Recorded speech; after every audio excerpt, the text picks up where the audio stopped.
Hello students, मेरा नाम शिवाली है और आपका मेरे चैनल पर एक बार फिर से स्वागत है। जैसा कि आपको पता है, इस चैनल पर आपको एनसीईआरटी मैथमेटिक्स की प्रिपरेशन करवाई जा रही है, जो कि हेल्पफुल है 11th क्लास और 12th क्लास के स्टूडेंट के लिए। साथ ही जो टीजीटी या पीजीटी की तैयारी कर रहे हैं, जो टेट की तैयारी कर रहे हैं, और जितने भी जो बच्चे मैथमेटिक्स की प्रिपरेशन कर रहे हैं एनसीईआरटी को फॉलो करने के लिए, उन सब के लिए मेरी ये वीडियो बहुत हेल्पफुल है।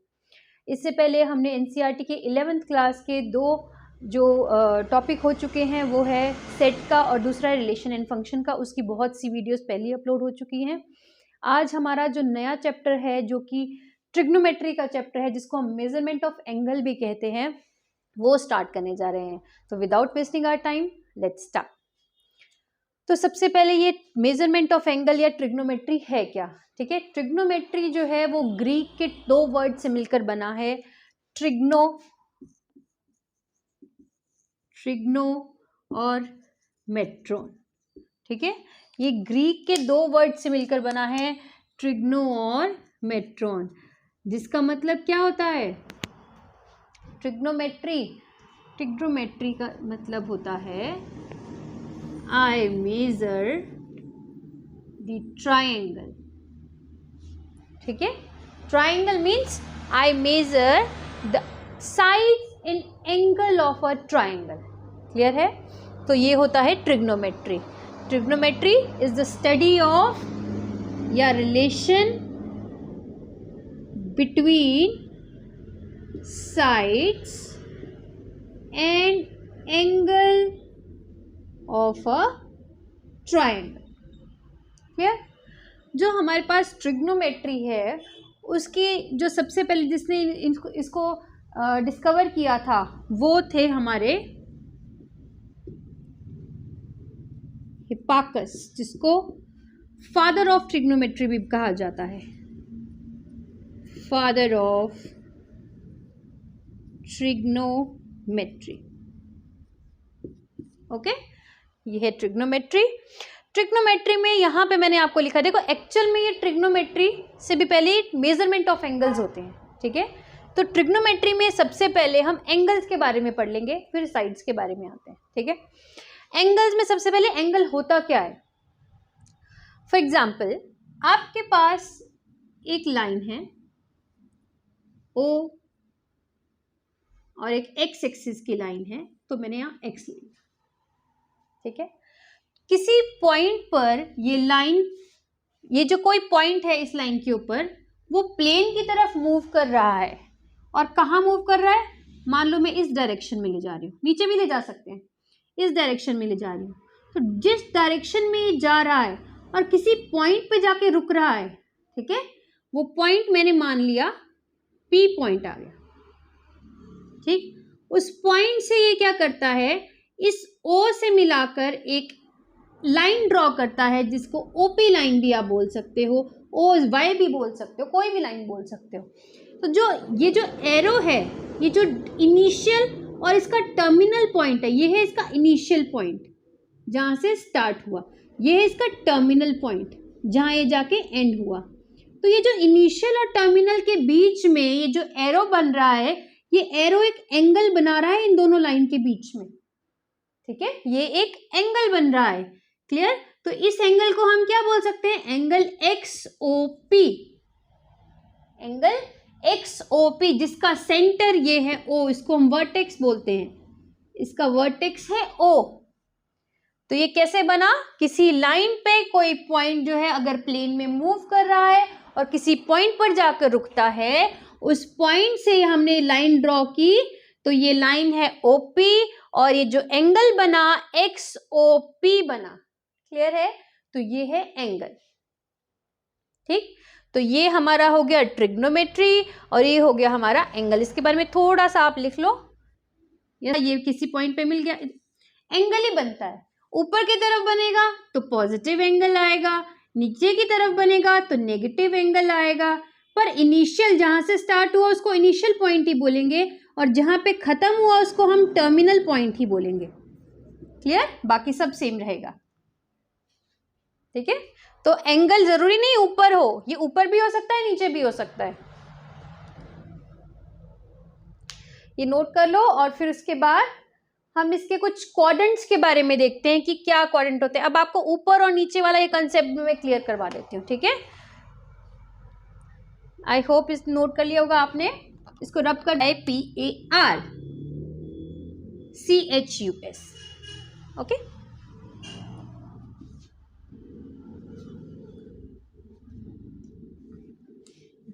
ठीक है, नेक्स्ट है हमारे पास कि क्वाड्रेंट कैसे बनते हैं। अब मेजरमेंट ऑफ एंगल हमने बोला हम पढ़ रहे हैं, पहले तो हमने एंगल सीख लिया कि एंगल होता क्या है।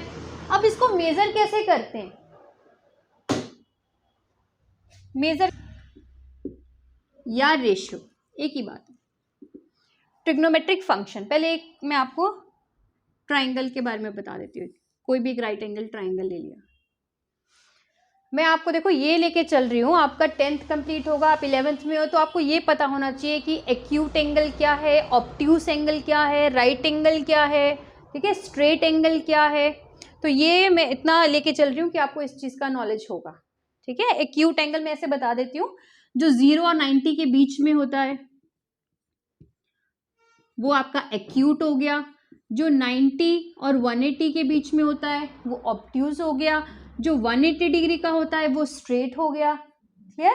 तो इतना आपको नॉलेज होगा।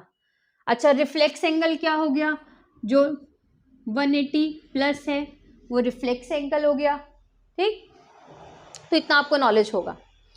अब यहाँ पे मैं राइट एंगल ट्राइंगल ले रही हूँ। राइट एंगल ट्राइंगल हमें पता है 90 डिग्री का होता है। यहाँ पे आप कुछ भी ले लो, ABC, ठीक है। अब इसमें क्या है, ये हमें पता है बेस होता है, परपेंडिकुलर होता है, हाइपोटेन्यूज होता है। आपको पाइथागोरस थ्योरम पता होगी, ये भी मैंने मान के चल रही हूँ, इसलिए मैं पाइथागोरस को ज़्यादा इलेबोरेट नहीं करूँगी, ठीक है। ये रिलेशन है पाइथागोरस का। हमें साइन ऑफ एंगल, देखो कोई भी एंगल, ठीक है, sine of theta, sine of alpha, कुछ भी कर सकते हैं आप। मतलब साइन कभी भी सिंगल नहीं आता है, कोई भी इसका फंक्शन सिंगल नहीं होता है, वो किसी एंगल के साथ होता है। और इसका इसके साथ होने का मतलब ये नहीं कि मल्टीप्लाई है, ये कंबाइंड में ही ऐसा होता है। Sine of theta, cos of theta, tangent of theta, cotangent of theta, secant of theta, cosecant of theta, ठीक है। इसको आप और कैसे लिखते हैं, और कैसे लिखते हो, इसको तो सिंपल है, एस साइन ऑफ थीटा, ये कोसाइन होता है, ठीक है। कॉस ऑफ थीटा, कोसाइन को कॉस ऑफ थीटा लिखते हैं, clear. Tan of theta, cot of theta, cotangent को cot, secant of theta and cosecant of theta.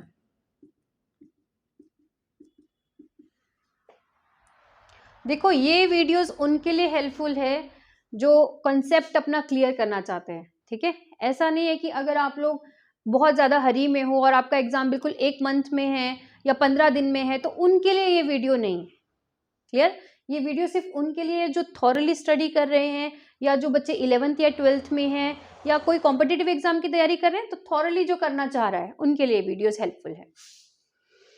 तो साइन ऑफ थीटा है, क्या आएगा, क्या होता है साइन ऑफ थीटा, पढ़ा ना आपने, पंडित बद्री प्रसाद हर हर बोले, यही करते ना हम, पंडित बद्री प्रसाद हर हर बोले सारे चेले तेरे, क्लियर। अब Pandit Badri Prasad, P perpendicular upon hypotenuse, तो ये सारे चेले तेरे तेरा साइन, कॉस और टेन। साइन जब आएगा तो P upon H, perpendicular upon hypotenuse बनेगा, ये भी आपको पता होगा। कॉस है तो B upon H, base upon hypotenuse.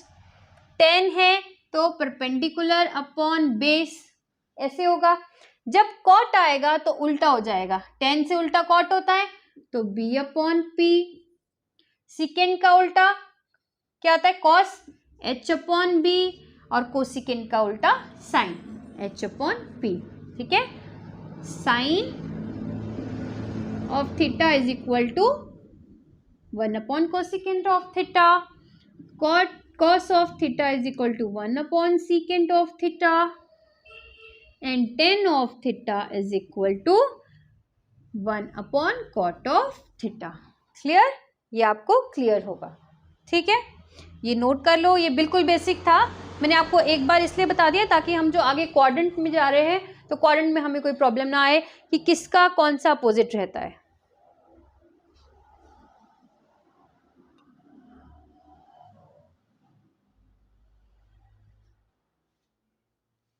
ठीक है, आई होप आपने नोट कर लिया होगा। इसके बाद हम चलते हैं क्वाड्रेंट के बारे में। ये पता है ना, P परपेंडिकुलर है, B बेस है, H हाइपोटेन्यूज है। P perpendicular, B base and H hypotenuse. और हाइपोटेन्यूज हमेशा बड़ी वैल्यू होती है क्योंकि ये बड़ी आर्म है ना, देखो इसकी बड़ी साइड है, हमेशा बड़ी होती है as compare to P and B।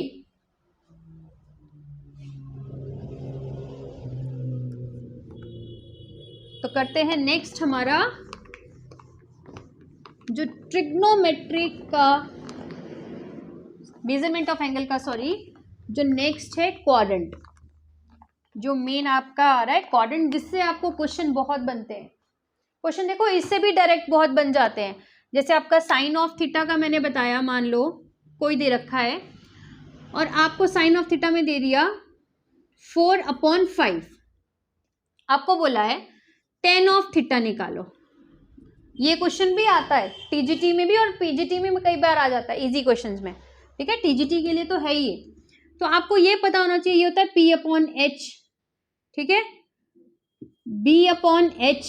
अब बेस तो है नहीं इसके पास, तो बेस कैसे निकालेंगे? ये है परपेंडिकुलर, ये है hypotenuse, you have to find base. Base कैसे निकालेंगे? पाइथागोरस से। 5 स्क्वायर यानी 25, 16 plus B square, B square 9, तो B आ गया 3, तो ये आ गया 3/4। क्लियर? ऐसे आ गया, तो ये हमारा क्लियर हो गया। इस तरीके के क्वेश्चंस जो है वो पीछे वाले कंसेप्ट से थे, ठीक। नेक्स्ट जो हमारे हैं वो है क्वाड्रेंट। नेक्स्ट है हमारा क्वाड्रेंट का। अब ये क्वाड्रेंट क्या है, देखो क्वाड्रेंट में हम इसको 4 इक्वल पार्ट्स में डिवाइड करेंगे। अब 4 इक्वल पार्ट्स में डिवाइड किया है तो इसका मतलब ये जो एंगल है और हर एक पार्टीशन में जो डिवीजन है वो 90 डिग्री का है, इक्वल पार्टीशन। जैसे ये अगर 0 है तो ये 90 डिग्री है, ये 90 है तो ये 180 है, ये 180 है तो 270 है, 270 है तो 360 है। क्लियर? ये 0 है तो ये π/2 है, बोलते हैं ना इसको π/2 ही बोलते हैं ना 90 डिग्री को। और ये पाई है, इसको पाई भी बोलते हैं। ये 3π/2 है और ये इसको हम 2π भी बोलते हैं। 0 भी यहीं आता है और 360 चक्कर कंप्लीट करके, पूरा राउंड कंप्लीट करके यहीं पहुंच जाता है, ठीक है। तो ये हो गया हमारे 4 क्वाड्रेंट है। देखो जिसको क्वाड्रेंट वाला कंसेप्ट क्लियर नहीं है वो इस वीडियो को जरूर देख लें, क्योंकि क्वाड्रेंट से जो है आपके बहुत से क्वेश्चन बन जाते हैं। देखो अब इसमें क्या है, a school to college, a school to college. क्यों बोला? अ स्कूल टू कॉलेज, ये निमोनिक है, याद रखने के लिए क्या याद रखना है कि तो पहला क्वाड्रेंट है इसमें जो भी ट्रिग्नोमेट्री के फंक्शन है, 6 ट्रिग्नोमेट्री के फंक्शन होते हैं, sine, cosine, tangent, cotangent, secant and cosecant, ठीक है। तो 6 के 6 जितने भी होते हैं जब वो पहले क्वाड्रेंट में पहुंचेंगे तो वो 6 के 6 क्या होंगे? Positive, all positive. ए का मतलब है ऑल पॉजिटिव, ठीक है। ये हो गया पहला क्वाड्रेंट, फर्स्ट क्वाड्रेंट हमारा, फर्स्ट क्वाड्रेंट, ठीक है, फर्स्ट क्वाड्रेंट है ये।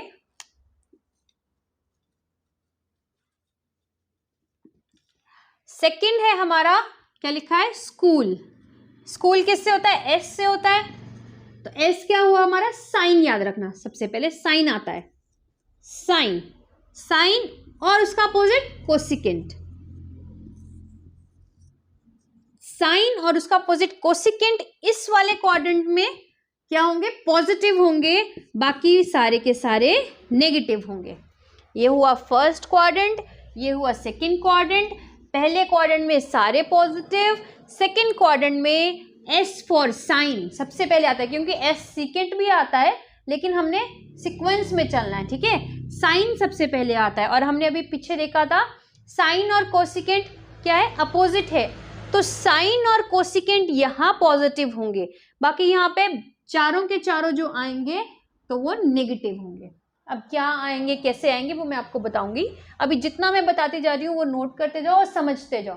पहले समझ लो, नोट करने के लिए आपको टाइम होता है, ठीक है। साइन और कोसिकेंट। थर्ड क्वाड्रेंट में आ जाओ, ये हमारा थर्ड क्वाड्रेंट है। क्या लिखा है इसमें? 2 टी। अब साइन के बाद टी कहाँ आता है? 10 में, टेंजेंट में। 10 और कॉट यहाँ पॉजिटिव है, बाकी सारे यहाँ पे क्या है? नेगेटिव है। साइन भी यहाँ नेगेटिव होगा, कोसिकेंट अगर आया तो भी नेगेटिव, कॉट आया तो भी नेगेटिव, कोसिकेंट आया तो भी नेगेटिव। लेकिन 10 और कॉट अगर इस क्वाड्रेंट में पढ़ते हैं थर्ड में, तो वो आएंगे पॉजिटिव। क्लियर? आते हैं हम फोर्थ क्वाड्रेंट में। फोर्थ क्वाड्रेंट अब कौन बचा है सीक्वेंस में? सीक्वेंस में सी, कॉस।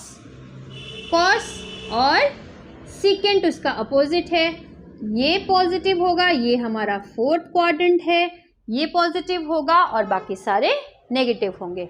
तो चलो हमने ये चीज़ तो कर ली कि पहला क्वाड्रेंट कौन सा है? ये है 0 से लेके 90 के बीच का। दूसरा क्वाड्रेंट है 90 से 180 के बीच का।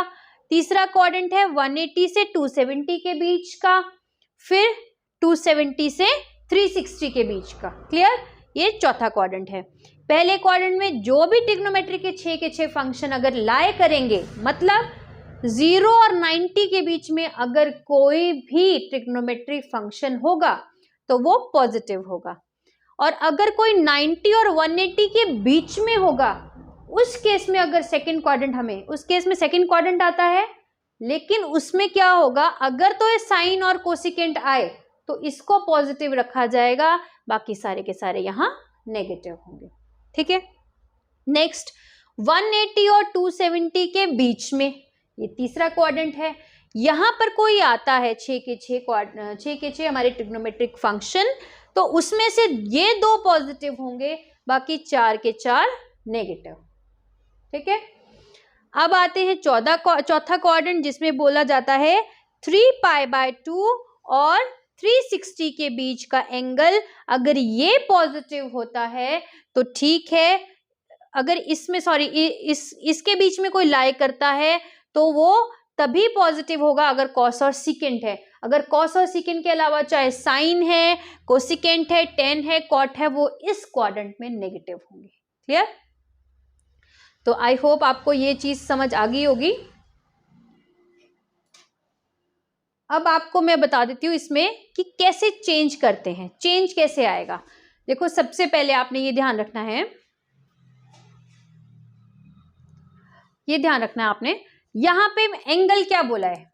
जब भी कोई भी ट्रिग्नोमेट्रिक फंक्शन चेंज होगा, अगर वो 90 और उसका मल्टीपल है, 90 और उसका मल्टीपल है, तो जो फंक्शन है वो चेंज हो जाएगा। कैसे चेंज होगा?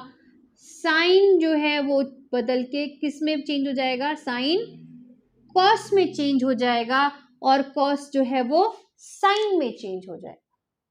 क्लियर? 90 और 270 वाले में क्या है? साइन जो है वो कॉस में चेंज हो जाएगा, कॉस साइन में चेंज हो जाएगा। देखो, दो ही मेन बात होती है इसमें, एक होती है कि फंक्शन बदल जाएगा, दूसरा होता है साइन। साइन के बारे में मैंने आपको बता दिया है, फंक्शन के बारे में हम अभी कर रहे हैं। ठीक है। और अगर साइन के बाद कॉस हो गया, कॉस साइन में चेंज हो जाता है। टेन कॉट में चेंज होता है, कॉट टेन में चेंज हो जाता है। सीकेंट कोसिकेंट में चेंज होता है, और कोसिकेंट सेकेंड में चेंज होता है। क्लियर? ये हो गया 90 और 270 वाला, या 90 का कुछ भी मल्टीपल है। उसके बाद है हमारे पास, अगर हमारे पास 180, 360 या इसका मल्टीपल हो, या 0 भी इसी में आ जाएगा, ठीक है, 0 भी इसी में आ जाएगा, तो साइन जो है वो हमेशा साइन ही रहेगा, कॉस हमेशा कॉस ही रहेगा, tan remains tan, cot remains cot, secant remains secant, and cosecant remains cosecant. ठीक है, तो अगर ये 180 360 वाली सीरीज होती है तो इसमें कोई चेंज नहीं आएगा, बाकी क्वाड्रेंट के हिसाब से पॉजिटिव नेगेटिव चलेंगे। ठीक है, लेकिन अगर 90 270 होता है तो फंक्शन भी बदलेगा और क्वाड्रेंट के हिसाब से साइन भी बदलेगा। क्लियर है? इतना बेसिक याद रख लो, क्वेश्चन लगाएंगे अभी क्लियर होता जाएगा। ठीक है,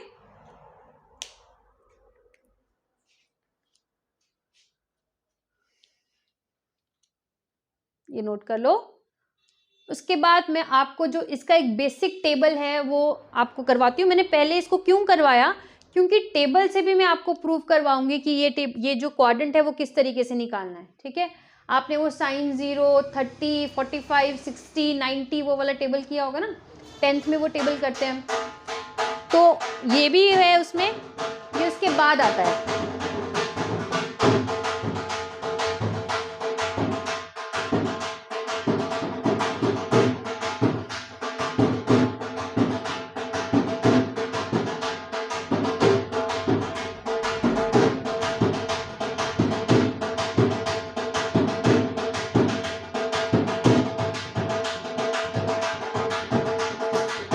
साइन 225,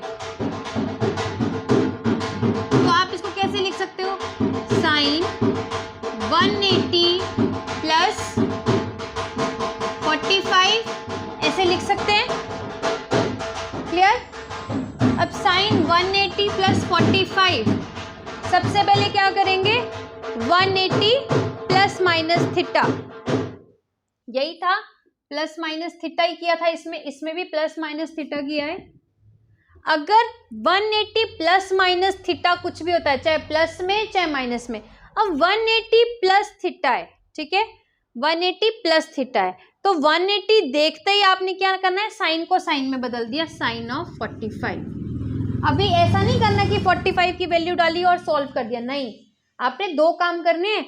एक काम तो ये हो गया 180 वाला, दूसरा ये भी देखना है कि 180 प्लस कौन सा क्वाड्रेंट हुआ, तीसरा क्वाड्रेंट, तो क्या साइन यहाँ पे पॉजिटिव होता है, नहीं, साइन यहाँ पे नेगेटिव होता है, तो माइनस साइन 45 होता है, और माइनस साइन 45 की वैल्यू होती है, साइन 45 इज 1/√2, तो ये आ जाएगा -1/√2। ठीक है, आपको जिसको बेसिक वाला टेबल नहीं आता है, इसके बाद मैं बेसिक वाला टेबल भी करवा देती हूँ आपको। ये वो वैल्यूज हैं जो 90 के अबव की हैं। ठीक है, अब जैसे मान लो कोसिकेंट ऑफ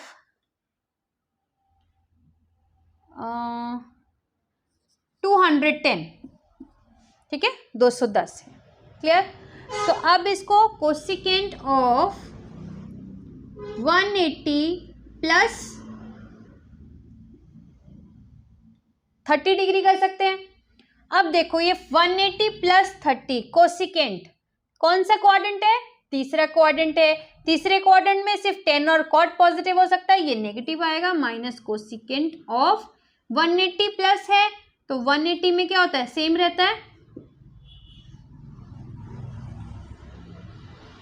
और ये सॉल्व कर देंगे। ठीक है, अब मैं आपको थोड़ा सा बेसिक का भी एक बता देती हूँ, इसके ऊपर ये नोट कर लो, और ये दो बातें हमेशा याद रखना कि जब 90 प्लस माइनस थीटा होता है तो क्या आता है। अभी आपको क्वेश्चन के बाद और क्लियर होता जाएगा, एक बार बस नोट कर लो, और दो चीजें इसमें याद रखना, एक साइन क्या रहेगा क्वाड्रेंट में, और दूसरा 90 प्लस माइनस थीटा या 270 प्लस माइनस थीटा होता है तो ये चीज होती है, और 180 या 360 प्लस माइनस थीटा होता है तो ये चीज होती है।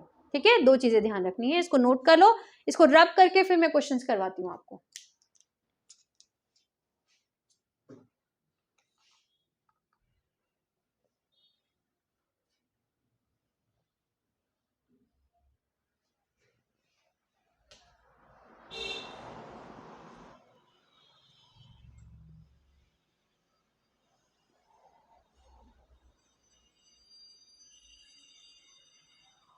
आई होप आपने कर लिया होगा नोट इसको रब कर देती हूँ।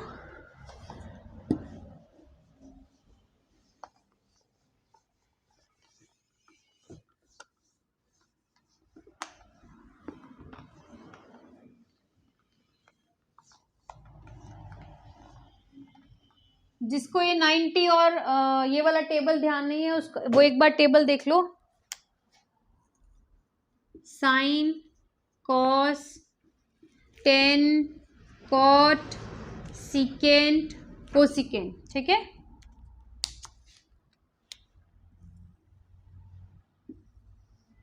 जीरो डिग्री, 30 डिग्री, 45, 60 डिग्री और 90 डिग्री, ठीक है। सॉरी थोड़ा ऊपर लिखना चाहिए।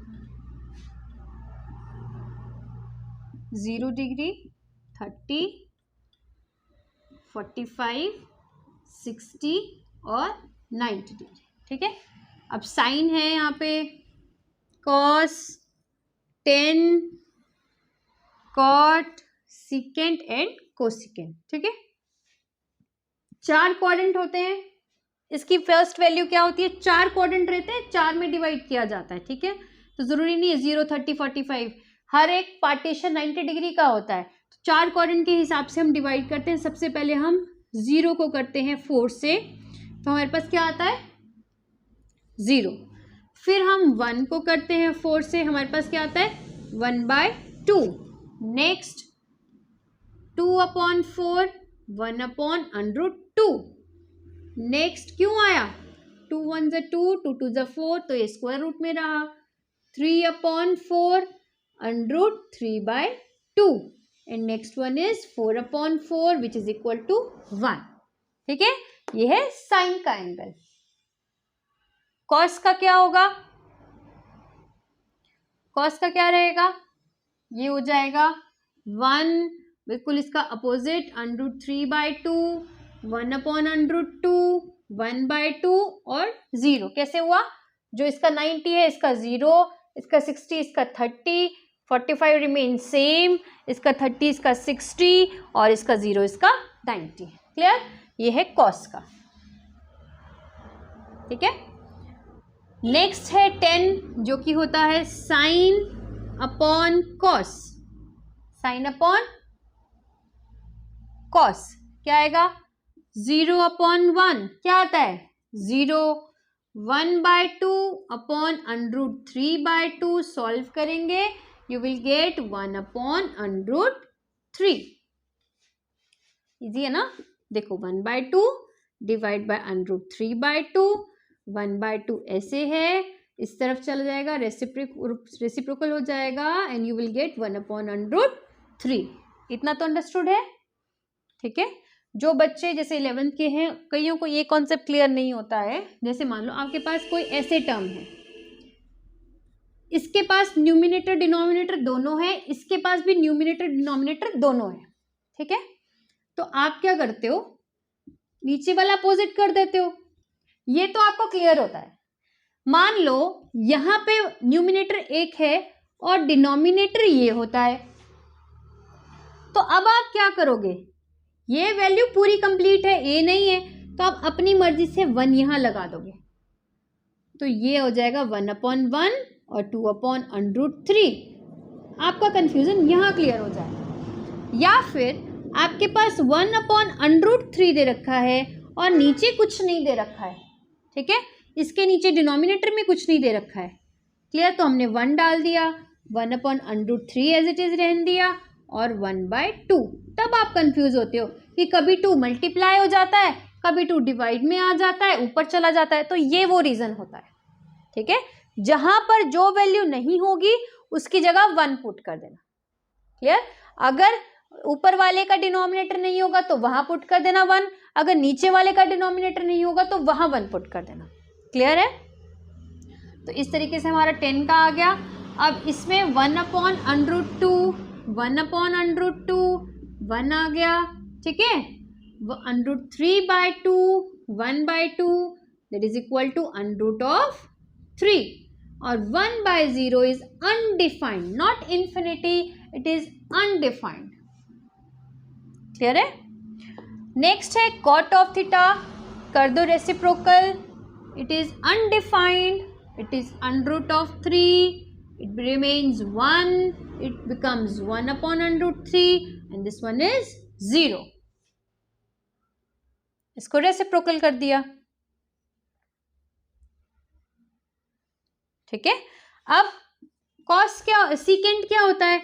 सीकेंट हमारा 1 अपॉन कॉस होता है। ठीक है, तो 1 अपॉन कॉस कर दो, 1 अपॉन 1 कर दिया, 1 आया, 1 अपॉन अंडर रूट 3/2। देखो वही बात आ गई, इसके पास अपना बेस नहीं है, यानी डिनोमिनेटर नहीं है, तो हमने क्या किया, 1 पुट रखा इसका और इसको अपोजिट कर दिया, तो ये आ गया 2 upon under root 3।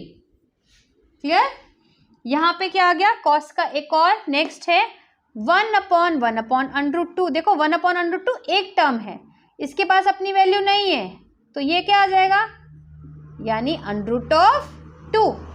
Next 1 upon 1/2, तो क्या आ जाएगा 2, 1 अपॉन 0 अनडिफाइंड। क्लियर? ये हो गया सीकेंट का, जो कि 1 अपॉन कॉस है। कोसिकेंट इज 1 अपॉन साइन, और ये सीकेंट का भी जो है वो अपोजिट रेसिप्रोकल हो सकती है वैल्यू, यानी अनडिफाइंड 2, 1 अपॉन अंडर 2 है ये, अंडर 2, 2 अपॉन अंडर 3 एंड 1। देखो हम क्रॉस चेक कर सकते हैं, साइन से क्रॉस चेक कर लेते हैं। कैसे? हमने बोला कि यहाँ अनडिफाइंड है, तो करो 1 अपॉन साइन, 1 अपॉन 0 अनडिफाइंड। हमने बोला यहाँ 2 है, देख लेते हैं, 1 अपॉन 1/2 2 है, यहाँ पे क्या है 1 upon 1/√2 is √2, 1 upon √3/2 is 2 upon √3, 1 upon 1 is 1।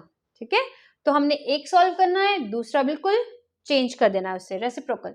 ये चेंज ये करना है, फिर नेक्स्ट फ्लिप कर देना है, सेकेंड करना है, कोसेकेंड को फ्लिप कर देना है और ये आ जाएगा। क्लियर है? ये तो बहुत ईजी है, मैंने इसलिए आपको पहले ये नहीं करवाया, मुझे था कि आपको थोड़ा इसमें आइडिया है सभी को, लेकिन फिर भी मैंने करवा दिया, क्योंकि आगे जब भी हम क्वेश्चन करेंगे इनकी जरूरत हमें बहुत पड़ेगी। इसको नोट कर लो, फिर हम कुछ क्वेश्चंस उठा लेते हैं।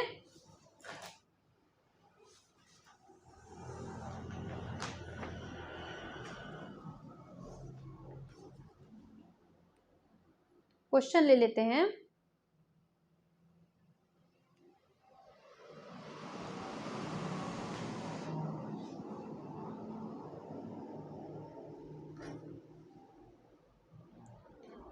क्वेश्चन देख लो, क्वेश्चन कौन कौन से सॉल्व करेंगे हम। कोसेकेंट ऑफ 315 और क्वेश्चन है 10 ऑफ, वो तो अभी किया 225, पर इसको हम दोनों तरीके से करेंगे। ठीक है, 180 और 270 दोनों तरीके से। ठीक, sine 150, sine 150 and the last one is, ये तो हमने कर लिया है। ठीक है, इतना करते हैं अभी। ठीक है, ये नोट कर लो, ये मैं रब कर दूंगी, ये रब करके ये टेबल ऐसे ही एज इट इज है। ठीक है, ये क्वेश्चन हम उठाएंगे अभी।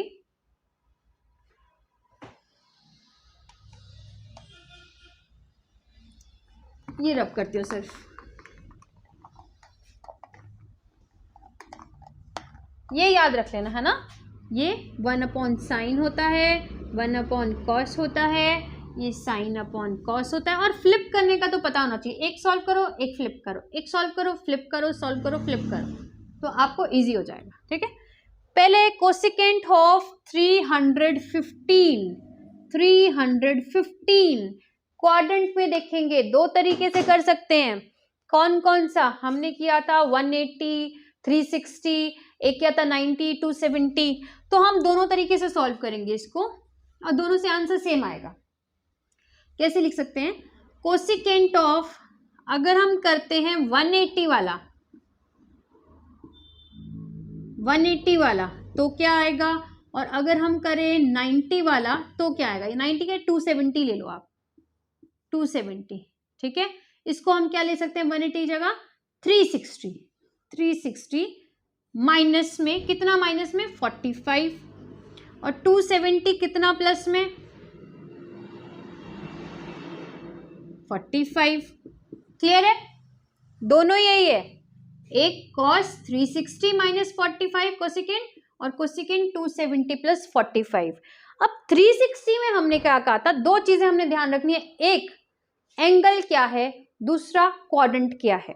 एंगल हमारा है 360, तो 360 को जब हम चेंज करते हैं तो क्या वो ट्रिग्नोमेट्रिक फंक्शन चेंज होता है या नहीं होता, तो नहीं होता है।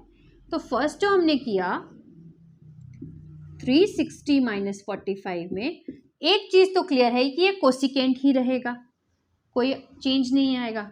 दूसरी चीज साइन क्या होगा, 360 माइनस थीटा, मतलब चौथा क्वाड्रेंट है, कैसे, ये देखो ये 360 था, 360 से माइनस एंगल है, तो ये वाला ही क्वाड्रेंट हुआ ना, तो माइनस है यहाँ पे, a school to college cos और उसका अपोजिट सीकेंट, ठीक है, ये पॉजिटिव है, बाकी सारे नेगेटिव है। देखो अपोजिट कौन से हैं और कौन किस में चेंज होंगे, साइन अपोजिट है कोसिकेंट के, लेकिन जब एंगल बदलता है तो कॉस में जाता है, ठीक है, कॉस अपोजिट है सीकेंट के, लेकिन जब एंगल बदलता है तो साइन में जाता है। तो इस चीज को ध्यान रखना है, जब साइन चेंज होता है तो किस में चेंज होते हैं ये फंक्शन, और जब हमारे पास ये किसी क्वाड्रेंट में होते हैं तब कहाँ चेंज होते हैं ये फंक्शन। तो ये दोनों चीजें ध्यान रखनी है और दोनों अलग अलग चीजें हैं। कोसिकेंट ऑफ 45, कोसिकेंट ऑफ 45 है और माइनस का साइन है, क्योंकि ये इसका अपना घर नहीं है, ये यहाँ से बिलोंग नहीं करता है, तो इसको यहाँ घाटे में रहना पड़ेगा। माइनस ऑफ कोसिकेंट ऑफ 45, पहले कोसिकेंट ऑफ 45 देख लेते हैं, अंडर रूट ऑफ 2, तो हमारा आंसर आ गया minus of under root of 2। Clear, अब इसी को चेक कर लेते हैं, cosecant of 270 plus 45, cosecant of 270 plus 45। देखो सबसे पहले 270 है, देखते ही चेंज कर दो, कोसिकेंट किस में बदल जाता है, कोसिकेंट सीकेंट में बदल जाता है, सीकेंट ऑफ 45। पहले क्वाड्रेंट देख लो कौन सा आएगा, क्वाड्रेंट कौन सा आएगा, 270 यहाँ है, चौथा ही क्वाड्रेंट है, फोर्थ ही क्वाड्रेंट है, यहाँ भी फोर्थ है, तो यहाँ पे कॉस और सीकेंट क्या थे, पॉजिटिव थे, cos sine a school to college, cos और सीकेंट पॉजिटिव थे, बाकी सारे नेगेटिव थे, ठीक है। और यहाँ पे क्या है, सीकेंट ऑफ 45 है हमारा, सीकेंट ऑफ 45 है, और साइन यहाँ पे, साइन यहाँ पे क्या आएगा, यहाँ पे पॉजिटिव का साइन रहेगा, एक सेकेंड, पॉजिटिव का नहीं नेगेटिव का साइन रहेगा, क्यों, क्योंकि हम चेंज इसको कर रहे हैं। यहाँ भी एक कंफ्यूजन है कि चेंज हम इसको कर रहे हैं, इसको नहीं कर रहे हैं, तो इसके हिसाब से चलेगा, इसके हिसाब से नहीं चलेगा, जो आपका क्वेश्चन होगा उसके हिसाब से साइन चलेगा, तो ये भी नेगेटिव आएगा। एक थोड़ी सी भी गलती आपका क्वेश्चन खराब कर देगी, तो आपको इस चीज को ध्यान रखना है कि आपने साइन का और फंक्शंस का दोनों का ध्यान रखना है, ठीक है। तो ये again minus of under root of 2 आएगा, ठीक है, क्लियर।